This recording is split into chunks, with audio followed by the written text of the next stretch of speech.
ಶತಮಾನದ ಸಂತ ವಿಶೇಷ ಕಾರ್ಯಕ್ರಮಕ್ಕೆ ಸ್ವಾಗತ. ನಾನು ನಿಶಾ.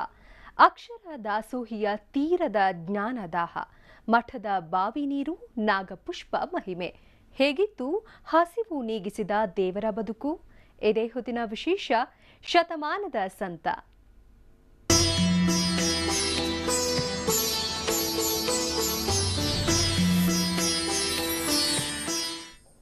ಭಾರತ ಪುಣ್ಯ ಪುರುಷರು ನಡೆದಾಡಿರುವ ಪುಣ್ಯ ಭೂಮಿ, ಸಾಧು ಸಂತರ ಕರ್ಮಭೂಮಿ. ಇಂತಹ ಸಾಧು ಸಂತರ ನಡುವೆ ಎತ್ತರದ ಸ್ಥಾನದಲ್ಲಿ ನಿಲ್ಲುವವರು ನಮ್ಮ ಸಿದ್ಧಗಂಗಾ ಮಠದ ಶ್ರೀ ಶ್ರೀ ಶ್ರೀ ಶಿವಕುಮಾರ ಸ್ವಾಮೀಜಿಗಳು.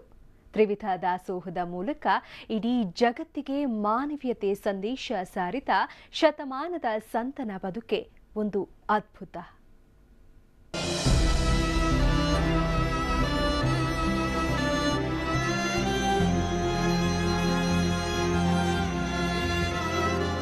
ನಡೆದಾಡುವ ದೇವರು, ಕಾಯಕಯೋಗಿ, ತ್ರಿವಿಧ ದಾಸೋಹಿ, ಆಧುನಿಕ ಬಸವಣ್ಣ, ಶ್ರೀ ಶ್ರೀ ಶ್ರೀ ಶಿವಕುಮಾರ ಸ್ವಾಮೀಜಿಗಳು ಕ್ರಿಯಾ ಸಮಾಧಿಯಾಗಿದ್ದಾರೆ. ಲಕ್ಷಾಂತರ ಭಕ್ತರು, ಮಠದ ವಿದ್ಯಾರ್ಥಿಗಳು, ಗಣ್ಯಾತಿ ಗಣ್ಯರ ಶೋಕ ಸಾಗರದ ನಡುವೆ ಶ್ರೀಗಳ ಕ್ರಿಯಾ ಸಮಾಧಿ ನೆರವೇರಿದೆ.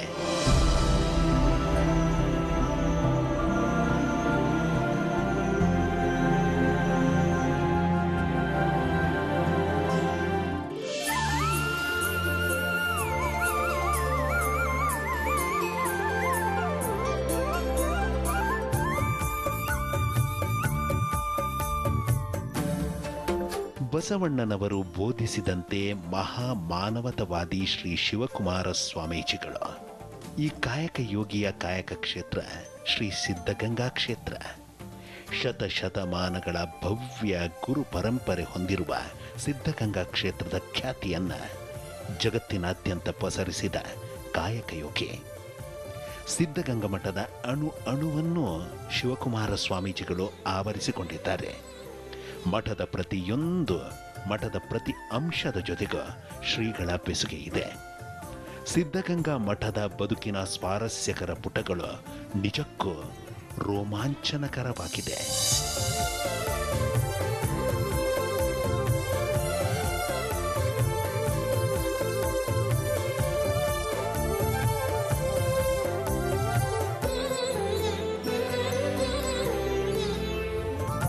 ಶಿವಕುಮಾರ ಸ್ವಾಮೀಜಿಗಳು ಊಟದಿಂದ ಉಡುಗೆಯವರೆಗೂ ಕಟ್ಟುನಿಟ್ಟು, ಆಹಾರ ವಿಚಾರದಲ್ಲಿ ಶಿಸ್ತು. ಶ್ರೀಗಳ ದೀರ್ಘಾಯುಷ್ಯ ಬಿಡಿಸಲಾಗದ ಗುಟ್ಟು. ಶ್ರೀಗಳು ಇನ್ನೂ ಹಲವಾರು ಸರಳವಾದ ಆಚಾರ ವಿಚಾರಗಳನ್ನು ಪಾಲಿಸುತ್ತಿದ್ದರು. ಶ್ರೀಗಳ ಜೀವನ ಶೈಲಿ ಅತಿ ಸರಳ.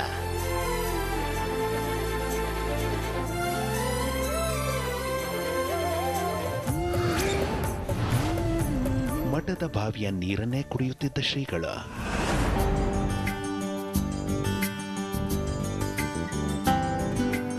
ಇಂದು ಫಿಲ್ಟರ್ ವಾಟರ್, ಮಿನರಲ್ ವಾಟರ್ ಅಂತ ತರಹೇವಾರಿ ನೀರುಗಳು ಇವೆ. ಉತ್ತಮ ಆರೋಗ್ಯಕ್ಕೆ ಇವು ಅವಶ್ಯಕ ಅನ್ನೋ ಭಾವನೆಯೂ ಇದೆ. ಆದರೆ 111 ವರ್ಷದ ತುಂಬು ಜೀವನ ನಡೆಸಿದ ಶ್ರೀಗಳು ಕುಡಿಯುತ್ತಿದ್ದದ್ದು ಬಾವಿ ನೀರು ಅಂದರೆ ನೀವು ನಂಬಲೇಬೇಕು.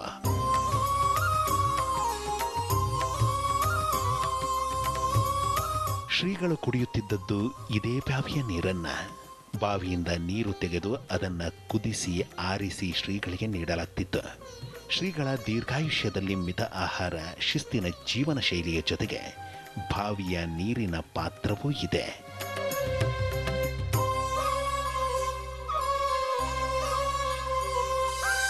ಬಿಸಿ ಬಾವಿ ನೀರನ್ನ ಚೆನ್ನಾಗಿ ಕಾಯಿಸ್ಬಿಟ್ಟು ಆರಿಸ್ಬಿಟ್ಟು ಕೊಡ್ತೀವಿ, ಬಿಸಿ ನೀರು.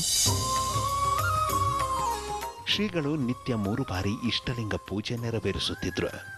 3 ಬಾರಿ ಮಾಡೋ ಪೂಜೆಗೂ 3 ಬಾರಿ ಸ್ನಾನ ಮಾಡ್ತಿದ್ರು. ಶ್ರೀಗಳು ಬರುವುದರೊಳಗಾಗಿ ಮಠದ ಆಪ್ತ ಸಿಬ್ಬಂದಿ ಸ್ನಾನಕ್ಕೆ ನೀರು ಸಿದ್ಧಪಡಿಸುತ್ತಿದ್ರು. ಸ್ನಾನವು ಶ್ರೀಗಳ ನಿಯಮದಂತೆಯೇ ನಡೆಯಬೇಕಿತ್ತು. ಶಿವಕುಮಾರ ಸ್ವಾಮೀಜಿಗಳು ಬಾವಿಯ ನೀರನ್ನು ಮಾತ್ರ ಬಳಸುತ್ತಿದ್ದರು.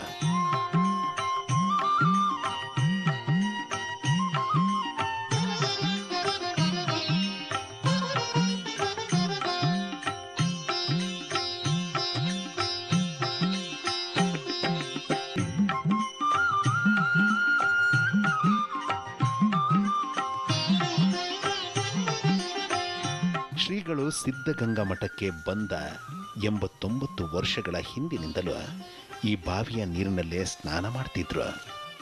ಈ ಬಾವಿ ನೀರನ್ನು ಬಿಟ್ಟು ಬೇರೆ ನೀರನ್ನೇ ಬಳಸಿಲ್ಲ.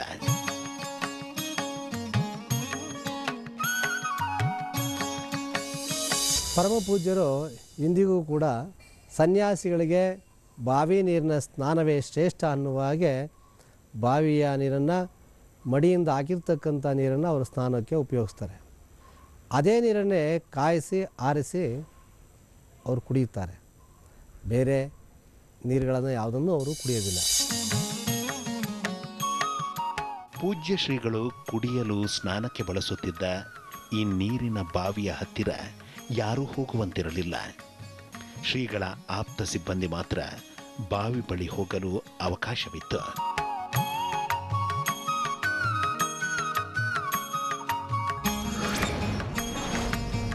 ಮಠದಲ್ಲಿ ಎಂದೂ ಬತ್ತದ ಕಲ್ಯಾಣಿ. ಶ್ರೀಗಳು ಸ್ನಾನಕ್ಕೆ ಬಳಸುವ ನೀರು ಇರುವ ಬಾವಿ ಎಂದೂ ಬತ್ತಿ ಹೋಗಿಲ್ಲ. ಇನ್ನು ಮಠದಲ್ಲಿ ಇರುವ ಕಲ್ಯಾಣಿ ಕೂಡ ಅಷ್ಟೇ. ಶತಮಾನಗಳಿಂದಲೂ ಮಠದ ನೀರಿನ ಅವಶ್ಯಕತೆಗೆ ಈ ಕಲ್ಯಾಣಿಯೇ ಆಧಾರ. ಸಾವಿರಾರು ಮಕ್ಕಳು, ಮಠದ ಸಿಬ್ಬಂದಿ, ಅಸಂಖ್ಯಾತ ಭಕ್ತರು ಸೇರಿದಂತೆ ಮಠದಲ್ಲಿರುವ ಎಲ್ಲರಿಗೂ ನೀರು ಒದಗಿಸುವುದು ಇದೇ ಕಲ್ಯಾಣಿ.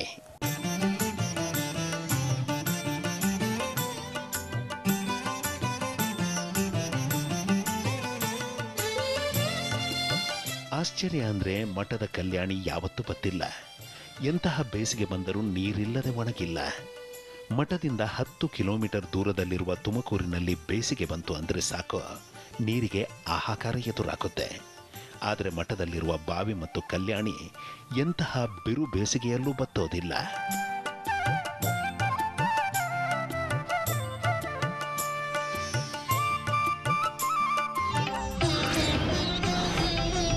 ಶ್ರೀಗಳ ಇಷ್ಟಲಿಂಗ ಪೂಜೆಗಾಗಿ ನಾಗಪುಷ್ಪ, ಬಿಲ್ವಪತ್ರೆ.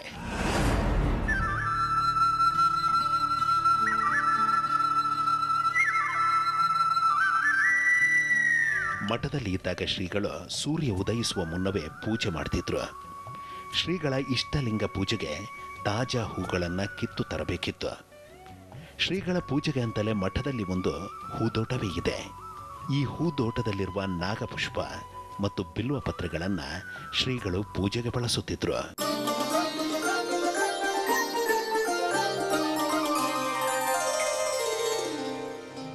ಮಠದಲ್ಲಿದ್ದ ಹೂದೋಟದಿಂದ ಹೂಗಳನ್ನು ಎಲ್ಲರೂ ಹೇಗೆಂದರೆ ಹಾಗೆ ಕೀಳುವಂತಿರಲಿಲ್ಲ. ಹೂ ಕೀಳಲು ಒಂದು ನಿಯಮವಿತ್ತು. ಕಾವಿ ಬಟ್ಟೆ ತೊಟ್ಟು ಮಡಿಯಿಂದಲೇ ಮರವೇರಿ ಹೂ ಕೀಳಬೇಕಿತ್ತು. ಹೂ ಕೀಳಬೇಕಾದರೆ ಬುಟ್ಟಿಯನ್ನ ನೆಲಕ್ಕೆ ಮುಟ್ಟಿಸುವ ಹಾಗಿರಲಿಲ್ಲ. ಅಷ್ಟು ಕಟ್ಟುನಿಟ್ಟಾಗಿ ಹೂವನ್ನು ಕಿತ್ತು ತಂದು ಶ್ರೀಗಳ ಪೂಜೆಗೆ ಸಜ್ಜು ಮಾಡಲಾಗುತ್ತಿತ್ತು. ಶ್ರೀಗಳು ಸ್ನಾನ ಮುಗಿಸಿ ಬಂದು ಪೂಜೆ ನೆರವೇರಿಸುತ್ತಿದ್ರು.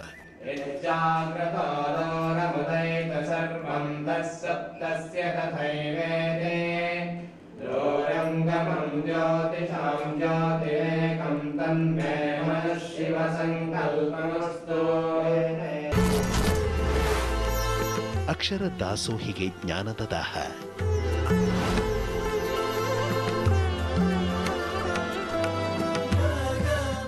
ಸಿದ್ಧಗಂಗಾ ಮಠದಲ್ಲಿನ ಕಲ್ಯಾಣಿ ಎಂದೂ ಬತ್ತಿಲ್ಲ. ಅದೇ ರೀತಿ ಶತಾಯುಷಿ ಶ್ರೀಗಳ ಓದುವ ದಾಹವು ಎಂದೂ ಬತ್ತಲಿಲ್ಲ. ಪೂರ್ವಾಶ್ರಮದಿಂದಲೂ ಓದಿನಲ್ಲಿ, ಕಲಿಕೆಯಲ್ಲಿ ಜಾಣ. ಸನ್ಯಾಸತ್ವ ಸ್ವೀಕರಿಸಿದ ಮೇಲೂ ಮೊದಲ ದರ್ಜೆಯಲ್ಲಿ ಪದವಿ ಪಡೆದ ಹೆಗ್ಗಳಿಕೆ ಶ್ರೀಗಳದ್ದು.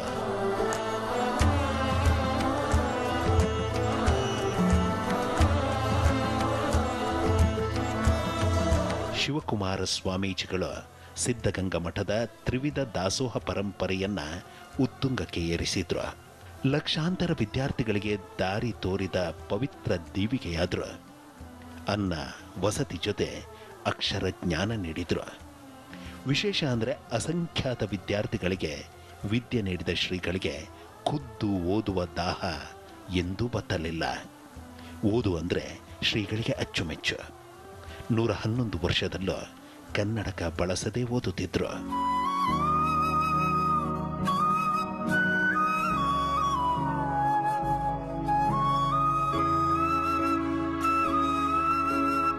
ಶ್ರೀಗಳು ಕನ್ನಡ, ಇಂಗ್ಲಿಷ್ ಮತ್ತು ಸಂಸ್ಕೃತದಲ್ಲಿ ಪಾಂಡಿತ್ಯ ಹೊಂದಿದ್ರು. ಮಠದ ತ್ರಿವಿಧ ದಾಸೋಹ ಜವಾಬ್ದಾರಿಯ ನಡುವೆಯೂ ಶ್ರೀಗಳು ಓದನ್ನು ಮುಂದುವರಿಸಿದ್ರು. ಬಿಡುವಿಲ್ಲದ ದಿನಚರಿಯಲ್ಲೂ ಸಮಯ ಮಾಡಿಕೊಂಡು ಓದುತ್ತಿದ್ರು. ಬೆಳಿಗ್ಗೆ ಪೂಜೆಯ ಬಳಿಕ ಮತ್ತು ರಾತ್ರಿ ಮಲಗುವ ಮುನ್ನ ಶ್ರೀಗಳು ಪುಸ್ತಕ ಓದುತ್ತಿದ್ರು.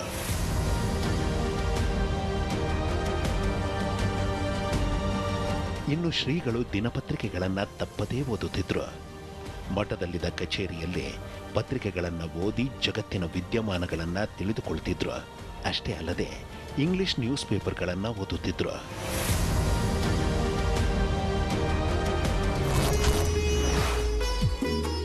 ಸತಾಯುಷಿ ಶ್ರೀಗಳಿಗೆ ನಾಟಕದ ಒಲವು.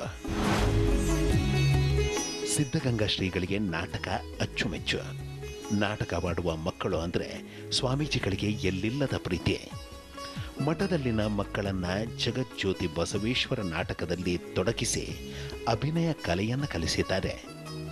ಕಣ್ಣಳತೆಯಲ್ಲಿ ಮಕ್ಕಳ ಪ್ರತಿಭೆಯನ್ನು ಗುರುತಿಸುತ್ತಿದ್ದ ಶ್ರೀಗಳು ಪಾತ್ರಗಳ ಆಯ್ಕೆ ಬಗ್ಗೆ ಇವನನ್ನು ಮಂತ್ರಿ ಪಾತ್ರಕ್ಕೆ ಹಾಕಿ, ಇವನನ್ನು ಬಸವಣ್ಣನ ಪಾತ್ರಕ್ಕೆ ಹಾಕಿದ್ರೆ ಚಂದ ಅಂತ ನಿರ್ದೇಶಕರಿಗೆ ಸಲಹೆ ನೀಡುತ್ತಿದ್ರು. ಶ್ರೀಗಳ ಸಲಹೆಗೆ ತಕ್ಕಂತೆ ಮಕ್ಕಳಿಗೆ ಪಾತ್ರ ಒಪ್ಪುತ್ತಿತ್ತು.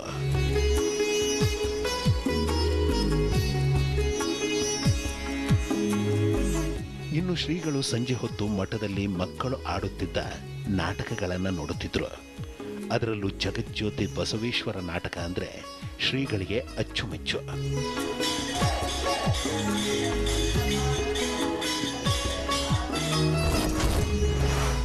ಸಿದ್ಧಗಂಗಾ ಕ್ಷೇತ್ರದಲ್ಲಿ ಸಾಹಿತ್ಯ ಸಮ್ಮೇಳನದ ಕಂಪು.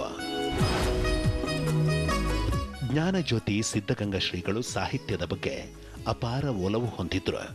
ಶ್ರೀಗಳ ಸಾಹಿತ್ಯದ ಒಲವು ತುಮಕೂರಿಗೆ ಅಖಿಲ ಭಾರತ ಕನ್ನಡ ಸಾಹಿತ್ಯ ಸಮ್ಮೇಳನವನ್ನು ಆಯೋಜಿಸುವ ಅವಕಾಶ ಕಲ್ಪಿಸಿತ್ತು. ಅಖಿಲ ಭಾರತ ಕನ್ನಡ ಸಾಹಿತ್ಯ ಸಮ್ಮೇಳನ ಆರಂಭವಾಗಿ 4 ದಶಕಗಳೇ ಉರುಳಿದ್ರೂ ತುಮಕೂರಿಗೆ ಆತಿಥ್ಯದ ಅವಕಾಶ ಸಿಕ್ಕಿರಲಿಲ್ಲ. ಆದರೆ ಶ್ರೀಗಳ ಮುಂದಾಳತ್ವದಲ್ಲಿ 1963ರಲ್ಲಿ 44ನೇ ಸಾಹಿತ್ಯ ಸಮ್ಮೇಳನಕ್ಕೆ ತುಮಕೂರು ಆತಿಥ್ಯ ವಹಿಸಿತ್ತು. ಸಿದ್ಧಗಂಗದಲ್ಲಿ ನಡೆದ ಸಮ್ಮೇಳನಕ್ಕೆ ಖ್ಯಾತ ಕವಿ ರಂ ಶ್ರೀ ಮುಗಳಿ ಅವರು ಸಮ್ಮೇಳನ ಅಧ್ಯಕ್ಷರಾಗಿದ್ದರು. ಈ ಸಾಹಿತ್ಯ ಸಮ್ಮೇಳನದಲ್ಲಿ ಕುವೆಂಪು, ದ.ರಾ. ಬೇಂದ್ರೆ, ಶಿವರಾಮ ಕಾರಂತರಂತಹ ದಿಗ್ಗಜ ಸಾಹಿತಿಗಳು ಭಾಗವಹಿಸಿದ್ರು.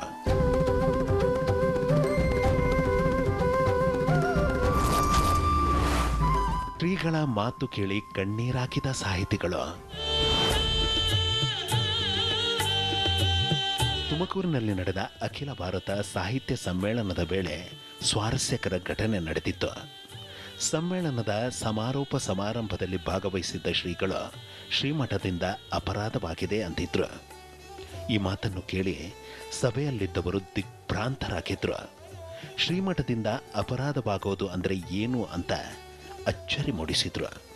ಇದಕ್ಕೆ ಶ್ರೀಗಳು ನೀಡಿದ ಉತ್ತರ ನೆರೆದಿದ್ದವರು ಕಣ್ಣೀರಾಕುವಂತೆ ಮಾಡಿತ್ತು. ಈ ಮಹಾಸಮ್ಮೇಳನಕ್ಕೆ ಸಮಿತಿಯವರು ಇಲ್ಲಿ ವಸತಿ ಮತ್ತು ಪ್ರಸಾದಕ್ಕಾಗಿ ಹಣವನ್ನು ಸಂಗ್ರಹಿಸಿದ್ದಾರೆ. ಅದು ಮಠಕ್ಕೆ ಹಿಡಿಸದ ಕಾರ್ಯ. ಮಠ ಇಂದು ಕಾಸಿಗೆ ಅನ್ನವನ್ನು ಮಾರಿಕೊಂಡದ್ದಾಗಿದೆ. ಅದು ಗುರುಗೂ ಪರಂಪರೆಗೂ ನೋವನ್ನುಂಟು ಮಾಡಿದೆ ಎಂದು ಕ್ಷಮೆ ಯಾಚಿಸಿದರು. ಆ ಸಂದರ್ಭದಲ್ಲಿ ಸಭಾಧ್ಯಕ್ಷರಾಗಿದ್ದ, ಸಮ್ಮೇಳನಾಧ್ಯಕ್ಷರಾಗಿದ್ದ ರಂಶ್ರೀ ಮುಗಳಿಯವರ ಕಣ್ಣಿನಲ್ಲಿ ನೀರು ತೊಟ್ಟಿಕ್ಕಿದ್ದನ್ನು ನಾನು ಸಹ ಕಂಡಿದ್ದೇನೆ. ಬೇಂದ್ರೆಯವರು ಕೂಡ ಸಭೆಯಲ್ಲಿದ್ದರು. ಅವರು ಎಲ್ಲ ಮೌನವನ್ನು ಕವಿದಂತಹ ಸಂದರ್ಭ ಅದಾಗಿತ್ತು. ತ್ರಿವಿಧ ದಾಸೋಹ ಶ್ರೀಗಳ ಹೃದಯಕ್ಕೆ ಎಷ್ಟು ಹತ್ತಿರವಾಗಿತ್ತು ಅನ್ನೋದಕ್ಕೆ ಈ ಘಟನೆಯ ಸಾಕ್ಷಿ. 89 ವರ್ಷಗಳ ಕಾಲ ಶ್ರೀಗಳು ಇದೇ ರೀತಿ ಯಾವುದನ್ನೂ ನಿರೀಕ್ಷಿಸದೆ ತ್ರಿವಿಧ ದಾಸೋಹವನ್ನ ಉಣಬಡಿಸಿದ್ರು.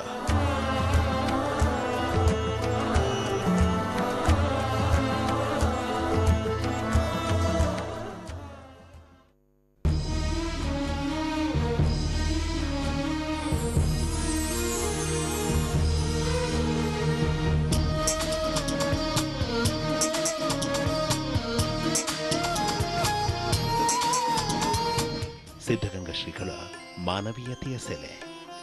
ಕರುಣೆಯೇ ಮೂರ್ತಿವೆತ್ತ ಕಾಯಕ ಯೋಗಿ, ಜಗತ್ತಿಗೆ ಜ್ಞಾನ ದೀವಿಗೆ ಹಚ್ಚಿದ ಮಹಾಜ್ಞಾನಿ. 9 ದಶಕಗಳ ಕಾಲ ಮನುಕುಲದ ಉದ್ಧಾರಕ್ಕಾಗಿ ತನು ಮನ ಧಾರೆ ಎರೆದ ಪುಣ್ಯಪುರುಷ. ಇನ್ನು ಸಿದ್ಧಗಂಗಾ ಶ್ರೀಗಳ ನಿಷ್ಕಲ್ಮಶ ಹೃದಯ ಮನುಕುಲ ಅಷ್ಟೇ ಅಲ್ಲ, ಮೂಕ ಪ್ರಾಣಿಗಳಿಗೂ ಮಿಡಿಯುತ್ತಿತ್ತು.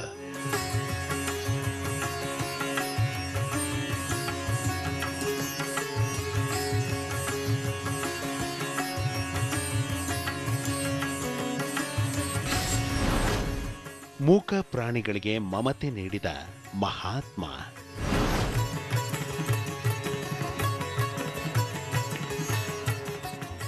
ಶ್ರೀಗಳಿಗೆ ಜಾನುವಾರುಗಳ ಅಂದರೆ ಪ್ರೀತಿ. ಹಳ್ಳಿಯಲ್ಲಿ ಹುಟ್ಟಿ ಬೆಳೆದ ಶ್ರೀಗಳಿಗೆ ಪ್ರಾಣಿಗಳು ಅಂದರೆ ವಿಶೇಷ ಅಕ್ಕರೆ. ಅದರಲ್ಲೂ ಸಿದ್ಧಗಂಗಾ ಮಠದಲ್ಲಿರುವ ಜಿಂಕೆಗಳಿಗೂ ಶ್ರೀಗಳಿಗೂ ಅವಿನಾಭಾವ ಬೆಸುಗೆ ಇತ್ತು. ಮನುಷ್ಯರನ್ನು ಕಂಡರೆ ಮಾರುತ್ತ ಓಡುವ ಜಿಂಕೆಗಳು ಶಿವಕುಮಾರ ಸ್ವಾಮೀಜಿಗಳು ಹತ್ತಿರಕ್ಕೆ ಬಂದರೆ ಓಡೋಡಿ ಬರುತ್ತಿದ್ದವು. ಶ್ರೀಗಳ ಸ್ಪರ್ಶಕ್ಕಾಗಿ ಹಾತೊರೆಯುತ್ತಿದ್ದವು. ಶ್ರೀಗಳು ಹತ್ತಿರ ಬಂದ ಜಿಂಕೆಗಳ ಮೈ ಸಬರಿ ಮಮತೆ ತೋರುತ್ತಿದ್ದರು. ಶ್ರೀಗಳು ಸಂಜೆ ಹೊತ್ತು ಮಠದಲ್ಲಿರುವ ಜಾನುವಾರು ಕೊಟ್ಟಿಗೆಗೆ ಭೇಟಿ ನೀಡುತ್ತಿದ್ದರು. ಜಾನುವಾರುಗಳನ್ನು ನೋಡಿಕೊಳ್ಳುವವರ ಬಳಿ ಮೂಕ ಪ್ರಾಣಿಗಳ ಆರೈಕೆ ಬಗ್ಗೆ ವಿಚಾರಿಸುತ್ತಿದ್ದರು. ಪ್ರೀತಿಯಿಂದ ದನಕರುಗಳ ಮೈ ಸವರುತ್ತಿದ್ದರು.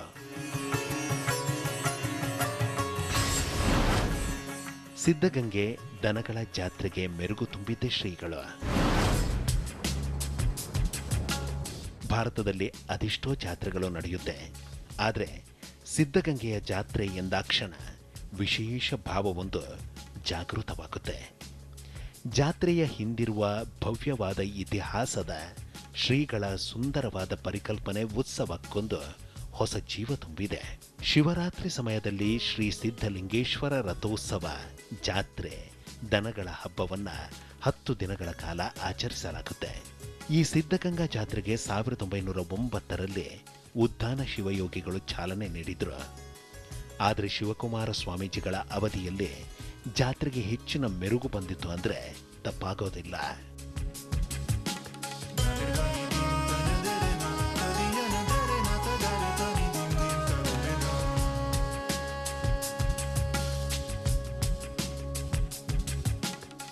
ಸಿದ್ಧಗಂಗಾ ಜಾತ್ರೆ ವೇಳೆ ದೇವರ ಉತ್ಸವ ನಡೆಯುತ್ತೆ. ಶಿವರಾತ್ರಿ ಮರುದಿನ ಜರುಗುವ ರಥೋತ್ಸವ, ಬೆಳ್ಳಿ ಪಲ್ಲಕ್ಕಿ ಉತ್ಸವ, ದನಗಳ ಪರಿಷೆ ಮೊದಲಾದವುಗಳು ಇಂದಿಗೂ ಜನರನ್ನ ಆಕರ್ಷಿಸುತ್ತಿವೆ. ವರ್ಷಗಳು ಕಳೆದಂತೆ ಈ ಜಾತ್ರೆಯಲ್ಲಿ ಪಾಲ್ಗೊಳ್ಳುವ ಭಕ್ತರ ಸಂಖ್ಯೆ ಹೆಚ್ಚುತ್ತಿದೆ.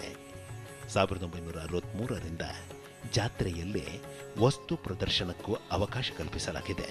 ಸಿದ್ಧಗಂಗಾ ದನಗಳ ಜಾತ್ರೆಗೆ ರಾಮನಗರ, ಬೆಂಗಳೂರು, ಮದ್ದೂರು, ಮಂಡ್ಯ, ಮಧುಗಿರಿ, ಗುಬ್ಬಿ ಸೇರಿದಂತೆ ರಾಜ್ಯದ ಹಲವು ಭಾಗಗಳಿಂದ ಸಾವಿರಾರು ರಾಸುಗಳು ಬರುತ್ತೆ. ಸಿದ್ಧಗಂಗಾ ಜಾತ್ರೆಯ ದನಗಳ ಪರಿಷೆ ನೋಡೋದೇ ಕಣ್ಣಿಗೆ ಹಬ್ಬ.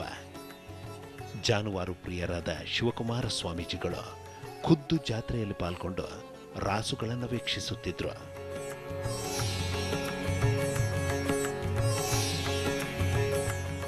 ಇನ್ನು ಸಿದ್ಧಗಂಗಾ ಶ್ರೀಗಳನ್ನು ಮಠದ ಶ್ವಾನಗಳು ಹಚ್ಚಿಕೊಂಡಿದ್ವ. ಶ್ವಾನಗಳಿಗೆ ಶ್ರೀಗಳು ಬಿಸ್ಕಿಟ್ ಮುಂತಾದ ತಿಂಡಿ ನೀಡುತ್ತಿದ್ರು. ಶ್ರೀಗಳು ಮೇಲಿಂದ ಬಿಸ್ಕಿಟ್ ಹಾಕುತ್ತಿದ್ರೆ ಶ್ವಾನ ಕ್ಯಾಚ್ ಹಿಡಿದು ತಿನ್ನುತ್ತಿತ್ತು.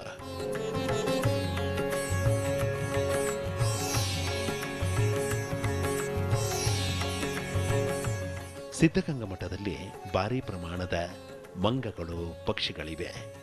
ಸಮಯ ಸಿಕ್ಕಾಗಲೆಲ್ಲ ಶ್ರೀಗಳು ಮಂಗಗಳಿಗೆ ಬಾಳೆಹಣ್ಣು ನೀಡುತ್ತಿದ್ರು, ಪಕ್ಷಿಗಳಿಗೆ ಧಾನ್ಯ ಹಾಕುತ್ತಿದ್ರು. ಒಂದು ರೀತಿ ಶ್ರೀಗಳು ಹಾಗೂ ಮಠದಲ್ಲಿನ ಮೂಕ ಜೀವಿಗಳ ನಡುವೆ ಬಂಧವೊಂದು ಬೆಳೆದಿತ್ತು. ಇಂದು ಶ್ರೀಗಳ ಅಗಲಿಕೆಯಿಂದ ಅಸಂಖ್ಯಾತ ಮಕ್ಕಳು, ಭಕ್ತ ಸಾಗರದ ಜೊತೆಗೆ ಮಠದಲ್ಲಿರುವ ಜಾನುವಾರುಗಳು ಕೂಡ ಅನಾಥವಾಗಿವೆ.